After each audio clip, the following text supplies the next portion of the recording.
Assalamu alaikum and welcome to the Bird Banter episode of Press Pause with Jouhayna. On today's episode, I have my good friend with me, Maitha AlAwadhi, and it's her first time playing Jenga. Very excited. Yay, I'm excited too. I'm just kind of marking. You go, this is the first completed story, so you just go anything underneath. Okay, ooh. What if it breaks and falls over? Then khalas, game over. Oh, shoot, okay. Yeah, so you can tap around and see what feels loose and, you know, that's fine. And you can just flick it. Imagine if I take one piece and falls already. No, I think you'll be fine. Here you go. All right. Do you want to... Oh, so should I read it? Yeah, you read it. If you could have a conversation with your future self, what would you ask or discuss? Ooh. That's right. Did we make it to Mars? Did we make it to Mars? No, not serious. Future self. Are we at where we want to be? Yes. And are we happy with it? Exactly. I agree. I would do the same, but like it would be a tea party situation. Are we there yet? Are we there yet? Are we happy? Are we content, darling? How many dogs do we have? How many kids? Did we get a pony? Did we get a house by the beach? Oh my gosh, yes. I want a beach house. Yeah. Definitely. With a cozy. Is it cozy? Oh, yeah. What's that? Like a blanket? Like a blanket. You know those like blankets kind of jumpers that you... Oh, yes. I think it's called a cozy. I'm not sure. I don't know what it's called. But I would love that. That, rain, and the ocean. Chocolate. Oh, yeah. Warm mug in your hand in the cold. Good book and fire and, you know, rain and we see the ocean. That's beautiful. Yes. Did we get that? I want that. I also want that. We'll share it. But with like a lot of animals. Oh, yeah. We can have a zoo. It's fine. Khalas, done. I'll be like next door. I'll be like, I'm going swimming with my dolphins. You want to come? I love it. Yeah. Okay, so then after this, you put the block at the top. Okay. So you put it this ways. I don't know what that's called other than this. All right, cool. All right, let's see. Oh, here we go. All right, slowly. Oh, that's nice. Thank you for the team effort. What is your wildest dream? Sorry, can I say that word? I probably should have phrased this question differently because every guest that's picked this, they're like, I can't say that. No, I was like, no, for me, I'm like, shoot, do I have a wild dream? Like something you feel, yeah, and like you mentioned in the last episode, like Oscar, right? I want to make, okay, this is my wildest dream. Hopefully it happens because it's very hard, apparently. I want to make a romantic drama period film, basically Bridgerton meets Middle East, but with a Khaliji actor, I would say, because I was like, should I say Saudi? A Khaliji male actor and an Indian female actress.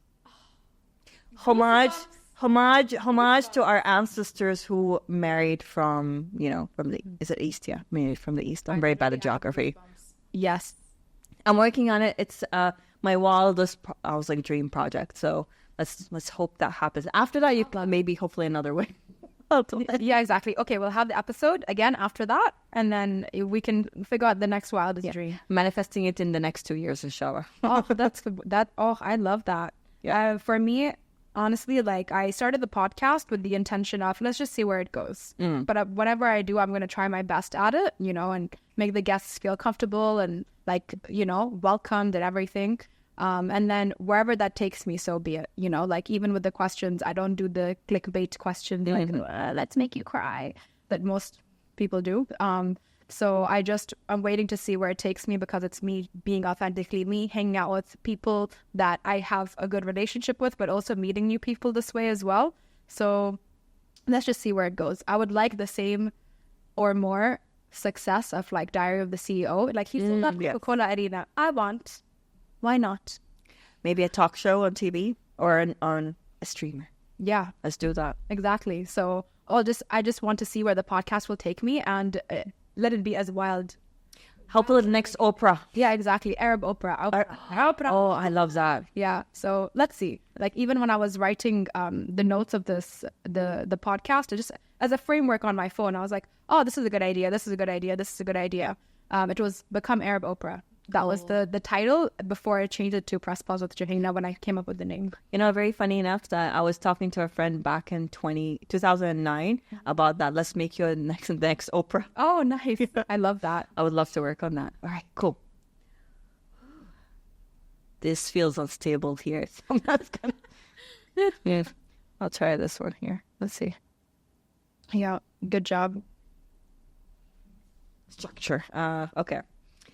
What is something you noticed but didn't pay attention to in the beginning and had to learn the hard way later on? Ooh, that's a tough one. Okay. No. I didn't notice red flags until way into it, and I realized that I should have done something different. It was both in a relationship, I would say, and work. Okay. And unfortunately, by the time I found out, I was too deep in that afterwards I had major PTSD. And I think that's the hard way. I didn't pay attention to my gut a lot, and I started distrusting my gut, I would say. I even had dreams. It was very weird. But I still didn't. I thought what I was doing was right. But it's a hard lesson. Now I do listen and I do pay attention. And if something doesn't sit well, regardless of how hard it is to walk away and say, nope, this is not for me. Goodbye, farewell, and close the door. I have to do it for the best interest of my mental state and my physical, because I get influenced by my mental state. Yeah, it's all works together. Yeah. What about you? For me, it's quite similar with the gut instinct thing. But I just feel like if something doesn't feel right at the start and you can't put a word, you can't pinpoint what it is with a person, like it's usually people related because animals are great unless they bite you. True. But yeah, it's just if you can't pinpoint what it is or you feel uneasy or your nervous system is unregulated after hanging out with them, because you could have a really good day with someone, hypothetically. Mm-hmm. You went out, you did activities that you enjoy, you had the meal that you enjoyed, and then you leave them feeling... Yeah. Listen to that because I've kept friendships on, even though I had what do the kids call it now? Ick. Yeah. Even though I had the ick, I was just like, oh, it's fine. No, maybe they need me for this or what. No, cut them out. Bye. Easier said than done, though. Easier said than done. You know what? I heard something that now people are saying, that if you feel butterflies in anything you do, if you feel butterflies, that doesn't mean it's a good thing. It's signs that step away. Yeah. Because butterflies come through anxiety and stress. And it's not, if you don't feel those ways with someone or something, that means it's the right thing because you're calm about it. Exactly. Which is really weird because every single thing you learn as you grow up from movies and stuff, you need to have butterflies. He gave me butterflies. No, that's anxiety. That's your gut telling you, run away. Yeah. Run fast. Exactly. Sprint. Yeah, that's very well put. So anybody, butterflies, run away. Fly away, actually, like the butterflies. Exactly. Oh, that's excellent. Okay, and then it just goes back at the top. All right, we completed the first 3 yet. Okay. Oh my God, I almost touched it. Done. 3 questions. Thank you and goodbye. We're going to go eat lunch. Oh, here we go. That was quick. Nice. What is your most embarrassing moment? I was just walking. It was a crowded area. There was in QV Square in Melbourne. And I was walking with my bag. I was just left university. I was going to the cafe that I usually sit in. And I was walking. And I don't know. And it was very crowded at that time. And I was just crossing the red light. Crossing the road. It was green light. And for some reason, I slipped and I fell on the floor. And I remember hearing, ooh, from everyone. And everyone stopped and was staring at me. And I just picked myself up, trying to be decent about it, picked myself up like this, grabbed it, I'm like, and then walked back. But I remember when I walked, there was a guy that came to me, sweet guy. He was like, are you okay? Do you want help? I was like, no, you come to me when no, thank you so much. No. And I just left and went to the cafe and I was like, but that was that was very embarrassing. Yeah, that for me, it was embarrassment, but years later, because when I look back on it. So when I got recruited into air traffic control, you have to go do exams. And those days I didn't used to like wear hijab. So I went, and it's a government entity that I have to do the exams for. And you walk in, it was like an auditorium, and it was an ocean of kandoras and abayas, black and white. Yeah. And I walk in with a neon yellow long sleeve top. Okay, because it was my decent top I was wearing. I was modest, but it was neon yellow. It was like a really nice one from like American Eagle or something like that. And I was wearing like my black jeans that were a bit looser because I'm half African, we're Kervi, you know. And I had my hair in a braid because, you know, and like just smart. I wasn't going to straighten my hair for this or anything. I'm like, that's too hot. And when I look back on it years later, now that I'm covered and like now that I work in that environment and I know how, like, I don't know the word to use of like, I showed up, like I made it through. It was me and one other guy who got recruited, and nobody else in that room, an ocean in the auditorium got recruited. So it's because of the neon yellow. It's the neon yellow and maybe being a little bit good at mental math. Maybe. So so it was years later when I look back and tell this story, I'm like, ooh, that was actually quite embarrassing because like I never fit into the mold of being Emirati, and we discussed this in the identity part on the last episode of, you know, I never fit in. So I was like, I'm just going to be myself. Yeah, anyway, you want me to fit into what? Exactly. So I just went there in my most modest top I could find that morning and my loosest black pants, and khalas, that was it, you know. So looking back now, I'm like, wow, I definitely stood out. And the fact that they even picked me for such a role, nasib blew my mind, you know. Yes. So yes, it was embarrassment, but much later. All right, let's try another. Oh no, wait, this. No. Okay, I mispicked. Okay, let's see this. Wait, I think that one can go. This one that you went for. No, but it was gonna fall. It's gonna fall. I want to bid my time. Like I don't want to rush it. I think this one. Yeah, here you go. Yes. Oh, I see a loose one now for me. Ooh, yes, thank you. Oh, that's two. Is it? Did we get a bonus question? Yeah, maybe. Can you help? Oh my god. You're supposed to get it out. I know. This is my tough love. It's your first time playing Jenga. Put out. Well, I did. This is why I'm with my student at work. It's like everything's falling apart. I'm like, figure it out. A good way of teaching, to be honest. Well, she learned really quickly. Yeah, because you're not always going to be there. How do you handle periods of uncertainty and ambiguity in your life? I read. I sleep and read. And drink tea. Yeah, that's it. Lots of sugar in when I'm not certain about things, I just let it go. First of all, if I'm stressed about it or I feel emotional about it, I just lock myself in my room, be on my bed in my comfiest clothes, start reading. And I'm a big fan of fan fiction reading, so I hop on to Harry Potter is my go-to, and then I just read fan fiction about Harry Potter until I can sleep and not think. Which usually sometimes is a whole day or two, and then just let it be. That reminds me a lot of a friend I have, and she falls asleep to listening to very murderous and brutal, I love that. This thing, true crime. She falls asleep to it because she's like, it's better than my anxiety. And I was like, wow, that must be so loud in there. No, it's true crime story is very fun. Yeah. What about you? I have like a lot of internalized panic, but you can't tell. So I've been in situations, even with Sarah, for example, because you've met her, so I'll speak about her. And she was here on season 2, episode 4. So go watch her episode. She's great. So I was out with Sarah, and we got some like really distressing news about a close friend, and you know, we felt in charge of trying to help.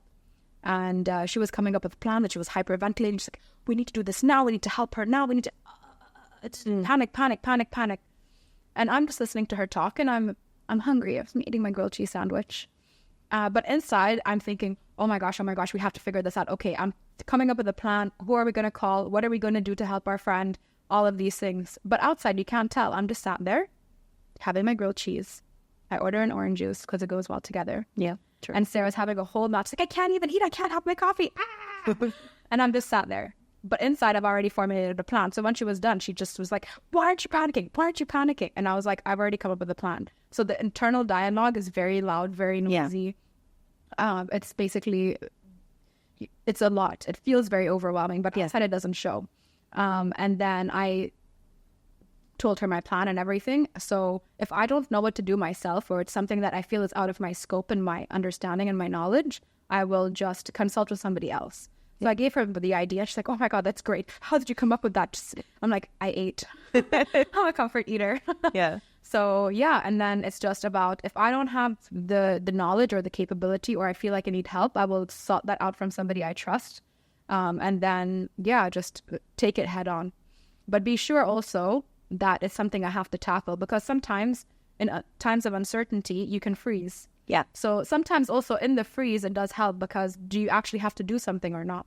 Yeah. I'm like you. My mind kind of works, but my face doesn't. Like, you know, I'm discontinued. Like, it's kind of like disconnected. Yeah. It's internally my mind. Like, that's why I don't sleep. That's why I need to read.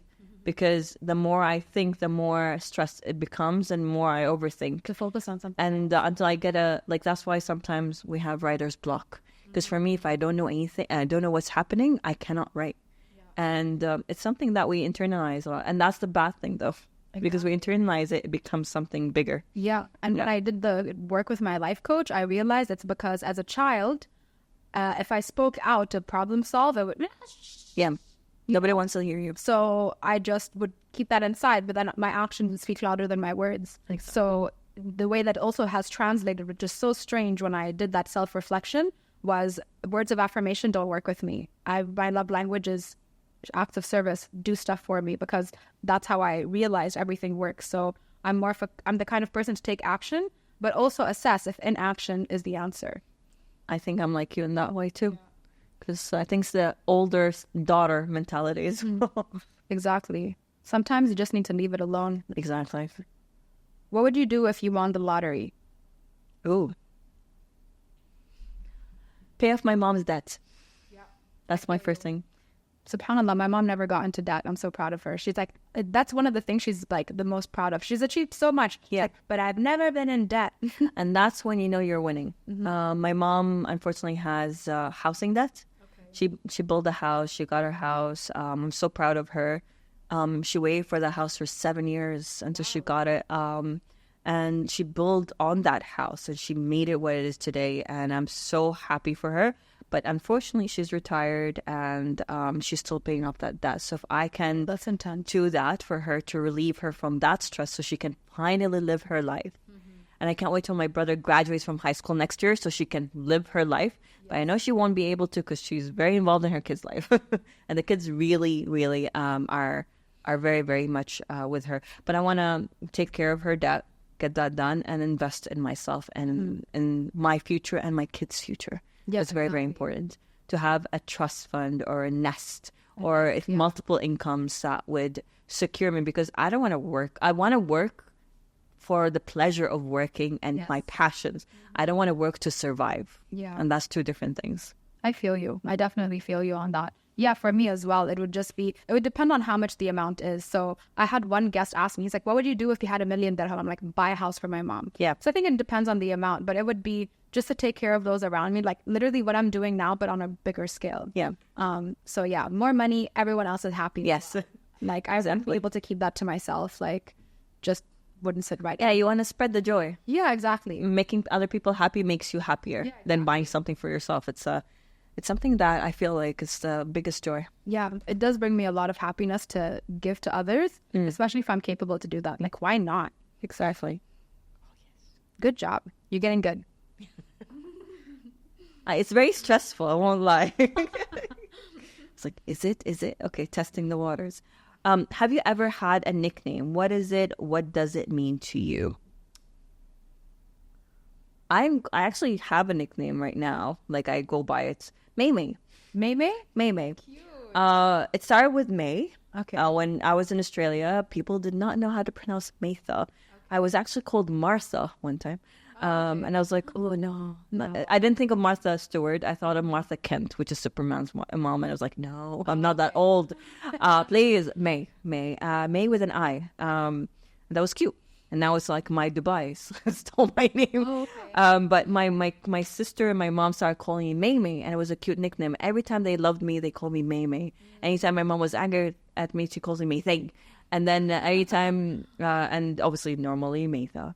But May is now become a nickname that even my closest friends call me by.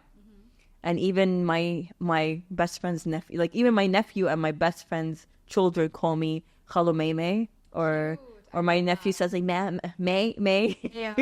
because he's 1 year old, so he doesn't know how to pronounce everything correctly yet. But yeah, I'm known as 𝐿𝐵 May, and and that's So it. cute. Yeah. I'm gonna change your name on my phone. It's so formal because I met you in such a formal setting at the start, so it just saved us that for years. For me, it's Joe. Everyone abbreviates my name because it's long. So I've gotten Joe, Jojo, Mojo, Jojo, like Oh my girl. God. So yeah, I've just always had different names. My grandma calls me Jouhy, so she would write Jouhy. So it was just an abbreviation she wrote in her journal whenever she would keep her diary. And then it just came out in real life as well. So I've just had so many nicknames. Yeah. I like Joe. It's cool. Yeah.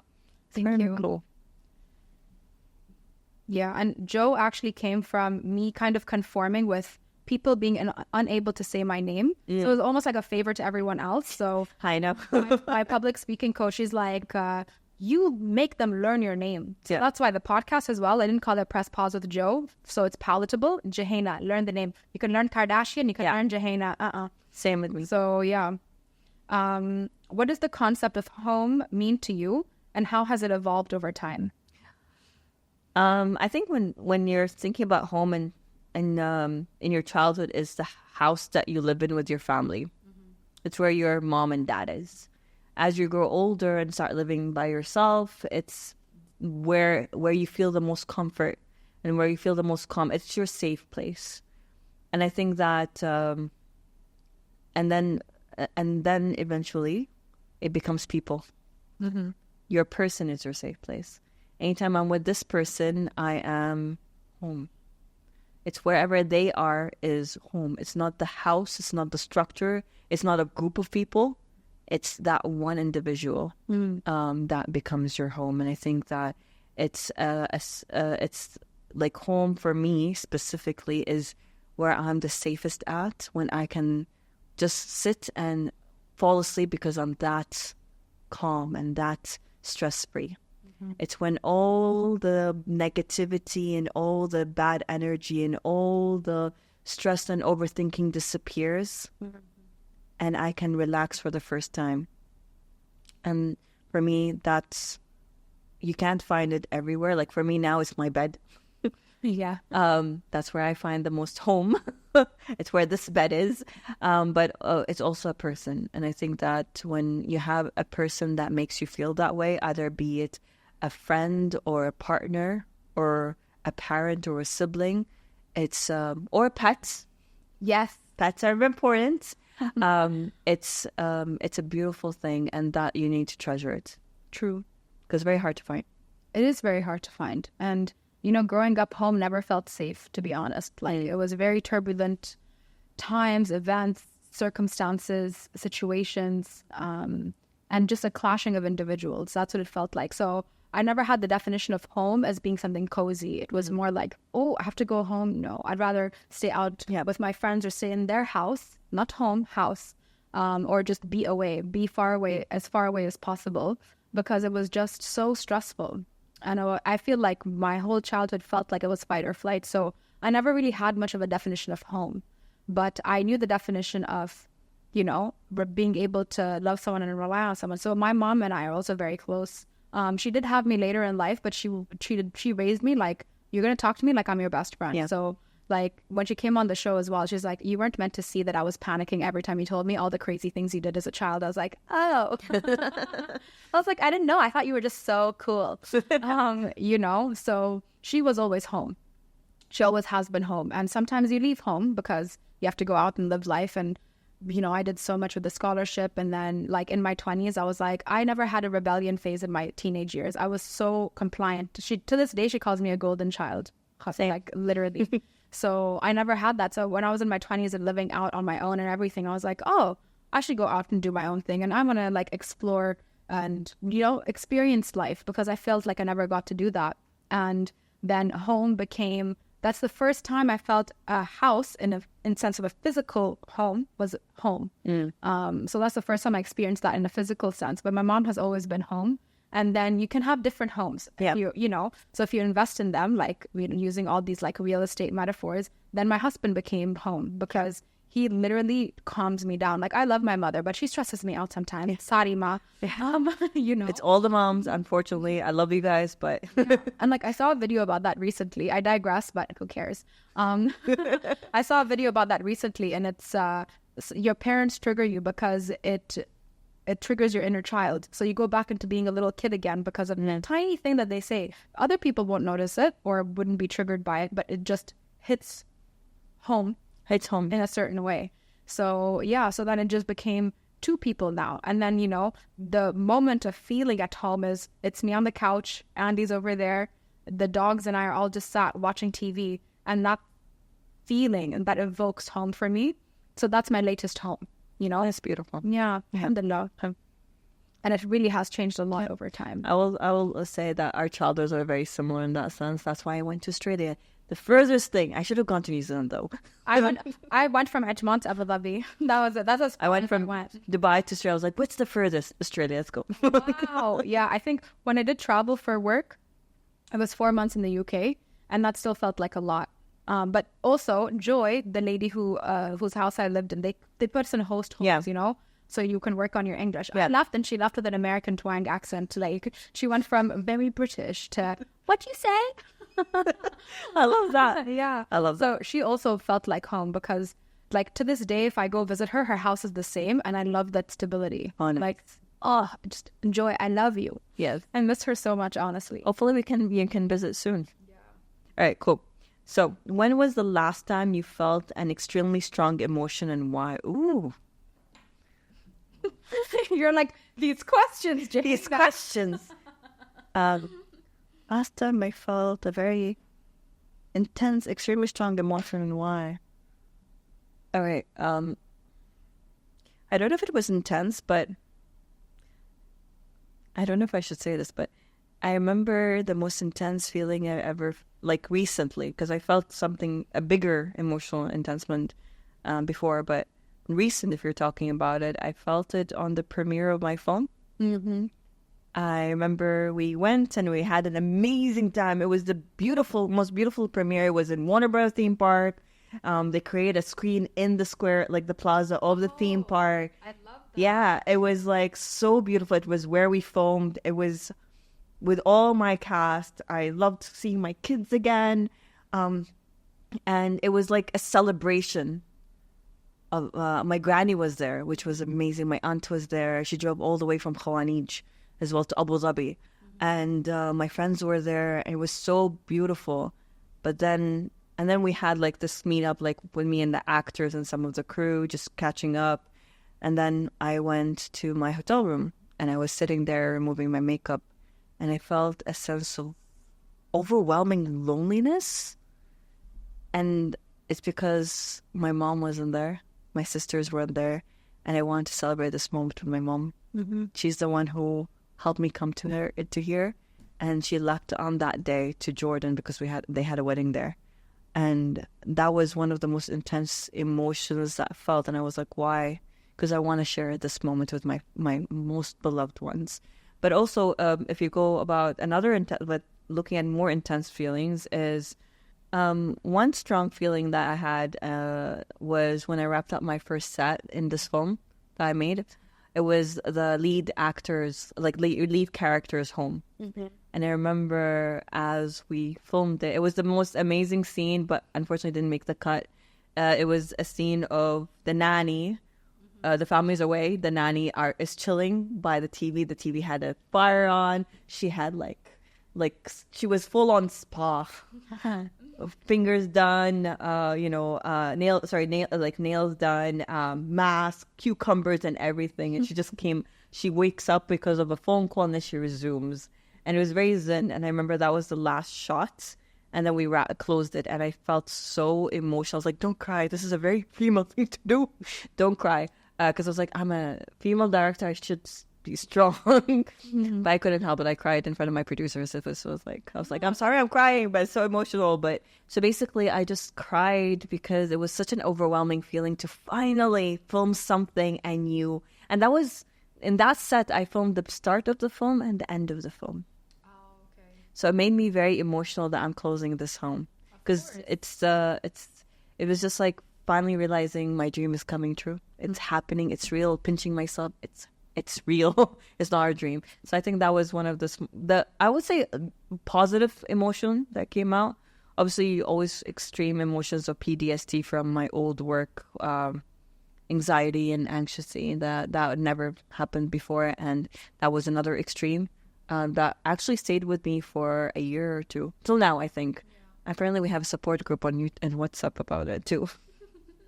I need to be on that, but no, but it's extreme emotions are very difficult to overcome sometimes because sometimes it lingers, but sometimes it's just in the moment, like the one I told you about feeling so lonely after such a successful night. Yes, yeah, it's intense. Yeah, and I also like as we mentioned earlier, nobody prepares you for what's to come after you've achieved what you've achieved. Everyone's great at giving advice or sometimes even unsolicited advice on this is how you can get there. This is what you should do. Oh, look at you. You're doing this. It's amazing. Okay. And then you reach there. And in that moment, when you've completed it, it's so anticlimactic. And then you're like, okay, now what? Like for me, I feel very underwhelmed. Like it's extreme. It goes overwhelmed and then suddenly underwhelmed. And I'm like, I'm bored of everything. Yeah. I'm like a cat. Don't care. So it's really intense. And for me, I've had so many different range of emotions because I've been doing a lot of work on healing myself emotionally from everything that I went through as a child with my life coach and everything. So it's a vast array of emotions. But one of the more intense emotions I had it's over something so minor as well. Like I was driving and you know my house, and if you miss an exit, khalas, you're not gonna go back to where you wanted to go. And I missed an exit to stop and get like a snack I wanted. I just really wanted some ice cream, like so bad. Yeah. And I missed the exit, and I wanted ice cream from that place. Okay. Yeah. That place. I don't want to stop anywhere else. Yeah. And I missed that. I just bawled my eyes out all the way home. I was like, why is that happening to me? I just really want that ice cream. And it's basic ice cream. Like I'm such a colorful, vibrant person, but I'm basic when it comes to like my ice cream. I just love boring vanilla. Me too. Really? Oh, yes. Vanilla's the go-to. It is. It's excellent. So I was just really upset. So that was a very overwhelming. And I was just like, why is this? So I was gaslighting myself. Like, why do you feel this way? Like, you deserve to cry. Exactly. Because it's sometimes you just want that one thing, but it's packaged as that tiny thing, but it's actually other things as well building up. Exactly. It just becomes that one thing. My full-time job as an air traffic controller, it's so difficult. Anyone who says it isn't, it's fine. No, you're not working in a facility as busy as mine. Calm down. So yeah, if I don't get my ice cream after working this hard, I want it. So it came out that way for sure. Same thing with sleep. Yes. Oh, and I'm sleep deprived always. Shift work. As well, mashallah, we don't have the recognize. Yes. Girl, you didn't see me before I put the makeup on. I literally had to dab 4 layers of concealer. Okay, let's see. Maybe those are the ones we already did. No, we did, I think, these. Oh, here we go. Open. Okay,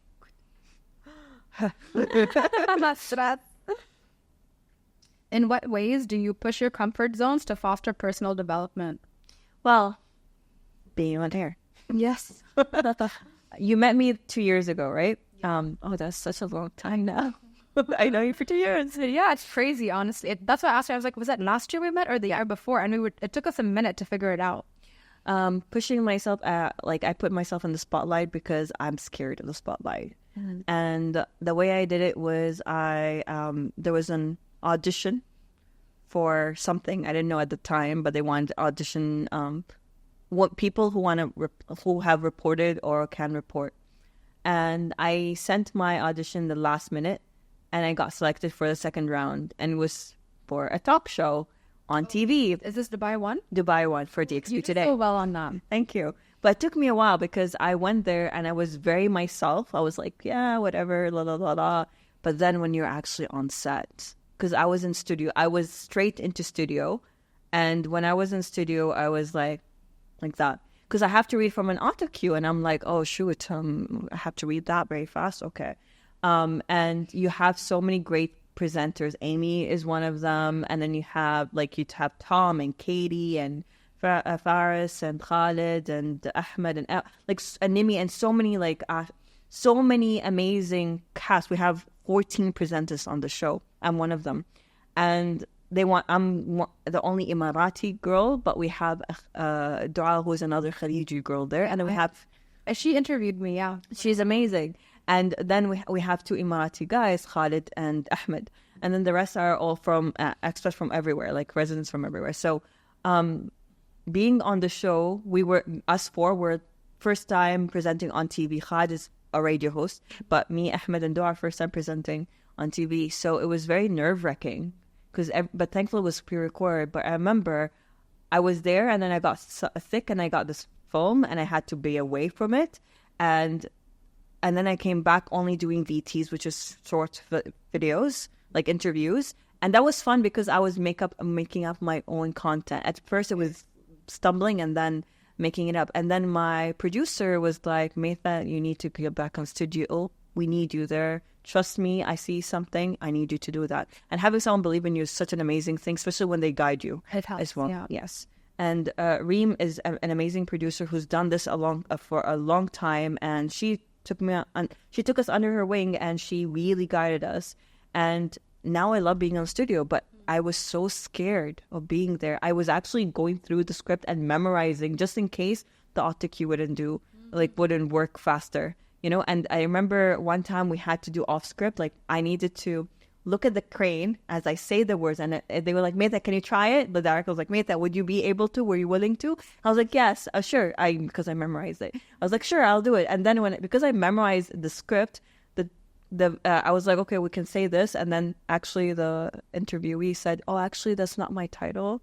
Can you say this? And it was a longer title. I was like, okay. They're like, Maitha, are you sure you can do this? I was like, yes, let's do it. And I did it in one go. And they were like, Maitha, congrats. I was like, oh my God, I do it. That's so good. It's so good you did that and you experienced that to overcome it. That, and obviously being on air talking in Arabic. Oh, yeah. I remember having a nervous breakdown in the car. First time I did an Arabic interview back after I met you, actually. We had an Abu Dhabi in a TV, did an interview with me. And I remember just doing the interview, going through the questions with my sister and my brother-in-law in their car, and I was in the car. They were getting to she was getting towards her in-laws' house. I remember going through it, and my brother-in-law, who's a doctor, answered my film journey better than I did in Arabic. I was like, Faraz, can you do it instead? Voiceover, I'll just sit there. Exactly. But I went there, and I had a meltdown in the car. I was so panicked. I was like, Mom, I'm not doing it. She was like, don't embarrass us. Go in. They're waiting for you. I was like, fine, I'll go in. And I did, and my mother-in-law actually prayed before I was on TV. He was like, oh, let's be. And then they were all shocked that I did it very well. Not a word in English. That's good shock. And yes. But then now you see me. That's how I overcome it, pushing myself. I take the opportunity because I always believe in if you don't take if you're too afraid to take one opportunity, the opportunity might never come to you again. Take it. You fail. You stumble, you fall, you get up and do it again. But at least you tried. Exactly. You tried. And I always think that when I'm in my 80s, because before I was 60, but 80s is the new 60. But when I'm in my 80s, when I think back on my life, do I want to regret chances that I didn't take? Or I regret things that I did take, but I didn't do well in? Yes. I prefer experiencing and not doing well in something than not taking that chance and not knowing if I would or not. Exactly. That's so well said. Thank you. Wow. For me, I just I feel like I'm out of my comfort zone every day when I go to work because you go in, you have such a big responsibility. Like one aircraft has anywhere between 100 to 800 people on board. And we work thousands a day. Mm-hmm. So I feel like I'm constantly pushing my comfort zones. And I am also an instructor, but I'm an on-the-job instructor, which is way more intense because you let your student work with your license. Oh. And whatever they do, if they mess up, you go home. Oh. And you lose your license. So it's a very big, intense responsibility. And you have to build trust with your student and you have to teach them. So I literally made a mini me. She's my first female student who I've had for a long time. Amazing. And you people said she even sounds like you when she talks. I'm like, yes. So you created an actual mini me. I literally made a mini me, like legit. And her name is Mira as well. So amazing. Like my baby sister and they're the same age. I was like, oh, so nice. You know, because 10 years ago when I was training, it was tough. And then I wish I had somebody like me. So I was like, I'm going to be the instructor. I wish I had. Because I had really good instructors. And they were all male, obviously, in a male-dominated industry. But sometimes they're not going to get why this week you're not doing that great. Yeah. They're not going to... They will know hypothetically, but they won't know what you're really going through. You know, so every day I feel like I'm pushing my comfort zones with work. I've done the job for over a decade, but it still is out of my comfort zone. You know, so I'm constantly, and then allowing somebody else to work your license and trusting them to do the job. It's a hard thing. Yes, so much. Like the job is already stressful. What's happening? Like I'm already going grey. Well, I haven't even hit 30 yet. I'm already going grey. That's why the shayla keeps coming more and more in front. So yes, I feel like career-wise, I feel like I'm pushing myself every day. It's the same job I've done, but I'm consistently pushing on a day-to-day basis because I give my all to my students. Like, you know, I have a really high success rate for a reason. Yes, I am complimenting myself. Yeah. Well, you should. Yeah, you know, and then on a day-to-day basis, I don't feel like I'm really going out of my comfort zone because work is hard enough. Yeah. But I am setting more boundaries with people. So if I don't like you, like I will hiss at you. Because that's what mature people I want to see that happen. I want to see that. So yes, I've been better at setting boundaries with people because before, I'm a people like I used to be such a big people pleaser. Now it's okay if you don't like me. Cool. Join the club. Yeah. You know? So setting boundaries with people and like even respecting my time. So there are some days I'm really tired. And you know, before I felt the need to lie about it, I'll be like, I can't make it because I have something else or this happened. Like I'll always make somebody sick. I'm like, this person's sick, I have to take care of them. And I'm like, I'm jeopardizing your health, hypothetically. So I just have been telling people and being more honest. I'm like, I'm just really tired. They're like, what are you going to do? I'm like, I'm going to sit on my couch and stare at the TV. That's all I want to do. I'm tired. I don't want to come see you. I love you, but I can't see you today. You're welcome to come and sit with me on the couch, but no one wants to do the drive. Yay me. Yay me. So, yeah. So... And that's the case. I've been more respectful of myself and my time and being honest with myself and with others. That's good. And it took a lot, honestly. So, yeah. It's hard. It's hard. So, shall we play speed Jenga? Yes. All right. That's now kind of stressful. All right, let's do this. Yay. Okay. And speed Jenga, for everyone tuning in, came from, you just put at the top. And we just play. Oh, we play. We don't ask questions. Play. All right, cool. Speed Jenga came from a guest who came on the show, Eliza. And she, here we go. She was like, shall we just play Speed Jenga till the tower falls? And I was like, what an excellent idea. So thank you, Eliza, for creating this tradition on the show. I'm just tapping. Tap, tap, tap. Oh, no. Ooh, I don't want to be the reason it falls. Slowly, gently. Good job. All right.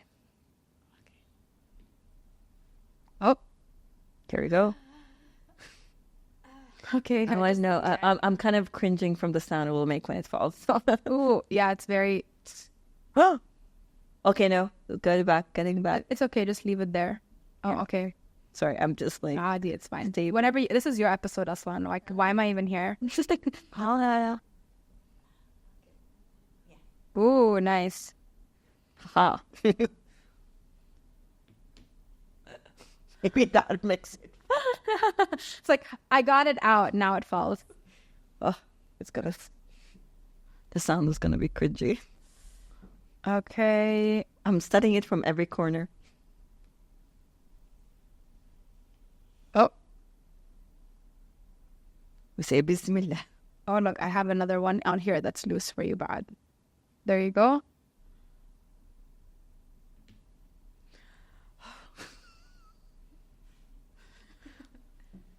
This is why I'm not in medicine. My mom wanted me to be a vet so badly. I had a thing for it because I'm so good with animals and like I have this medical hand. Yeah, I'm not heal anything. except for people's hearts. Well, you know something that's very funny? I have a best friend. She's a paramedic. Oh, mashallah, that's a tough job. Yeah. You see a lot. She's a paramedic, but she loves animals. She has like tons of animals at home. And can I do this one on top? Whenever you want. Okay. Except for this one. There was one guest who came in and went, "It's so easy," and she went right off the top. And I remember she told me, you know why I became a paramedic? Because if I was like, why didn't you become a vet if you love animals so much? She was like, because I will cry and won't be able to do my job. Yeah, but seeing people in distress, like seeing people hurt and stuff, isn't as emotionally traumatizing as animals. Wow. Yeah, I mean, as a kid, I had to dissociate, so I don't like. Of course, I love my animals, and I will always cry for them and stuff. But like, I dissociate. I love how I gave a look to the camera. This is how patient I am. So yeah, but I had to learn how to like separate my feelings. No, that's too ambitious. Oh, here we go. I had to learn how to separate my feelings. Because it was just so heartbreaking to see the animals go through what they went through. Yes. It's very hard. When you see an animal, when an animal and a baby are the same. Yeah. They both can't tell you why they're hurting. Yeah, exactly. But an animal stays an animal for life. Exactly. A baby grows and can actually speak. That's why I don't want any animals at home. Oh. I had a cat once, but I was always away. So she became my granny's best friend, but she imprinted on me. So it was very hard. So I gave her up. I don't think it's gonna last.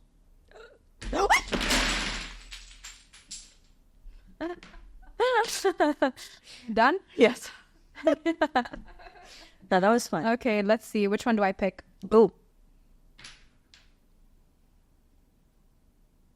What values are most important to you, and how do they guide your decisions?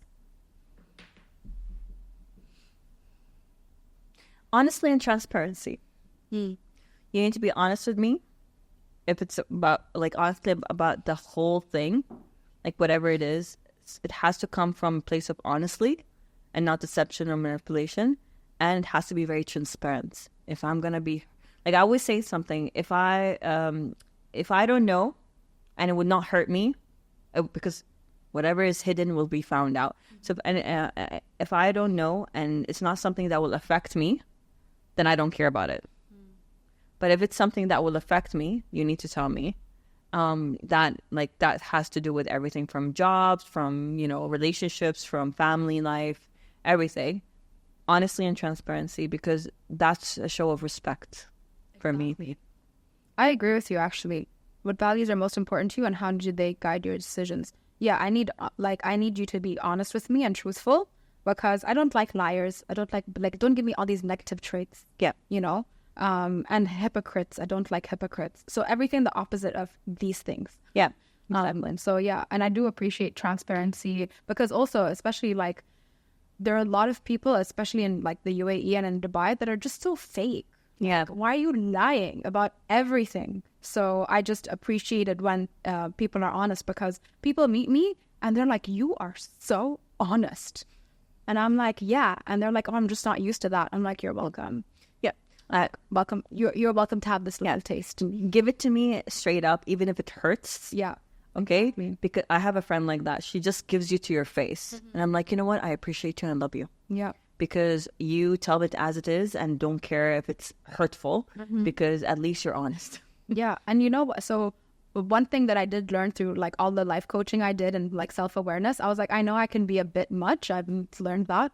And then what I do is, because I'm a person people feel comfortable to come and talk to and like tell me their deepest, darkest secrets. And I'm like, oh, that's so traumatizing. So sometimes what I have learned as a lesson from that is sometimes people just want you to listen, and sometimes people want your advice. Yeah. So once they're done venting to me, I will ask, I'm like, do you want me to just listen, or do you want me to give you advice? And sometimes when they tell me that, oh, actually, I just want you to listen and I don't want an action plan because I'm a woman of action, I respect that. And, I've even had this in friendships where for like 6 months, you're complaining about the same thing. Same thing, Adi. I'm like, do you want a an action plan or for me to just listen. So I'll sit and I'll listen. And then eventually, if you do come to me and you're like, Jouhayna, I'm venting for an action plan, I'm like, ready, taking mental notes. So that's the only distinction I've made, because I'm that person that people go to for that honest response. My face can't lie, I haven't done any Botox. So when you've told me something that's a bit too much, I'm like, wow, everything shows, So that's also there. But yeah, so that's one thing I've added to what I'm giving out there to people, because I do want to respect those boundaries, because sometimes my boundaries don't get respected and I really don't like that. Yeah. So I don't want to be the person to do that to somebody else. I love that. I'll keep that in mind too. Yeah. Do you want my advice, or do you want me to just sit there and look pretty? Yeah. That's something you can tell people too sometimes, because they give you unnecessary advice when they just want to be heard. Exactly. Yeah. And it's such a simple thing. Less is more sometimes. Yes. Yeah. What a wonderful episode. Oh, thank you so much for sharing and sharing all the nuggets of wisdom. Like, I've just loved to get to know you. Like, we've built our friendship over time, and we go through spells where we don't speak often, but when we do, it's just so amazing. I know. I love it. Thank you so much for having me on your amazing show. Of course. Did you enjoy? I loved it. Yeah. This was the most comfortable, interview or like podcast I've ever done, to be honest. I'm fully 100% myself. You can see it from my mannerism.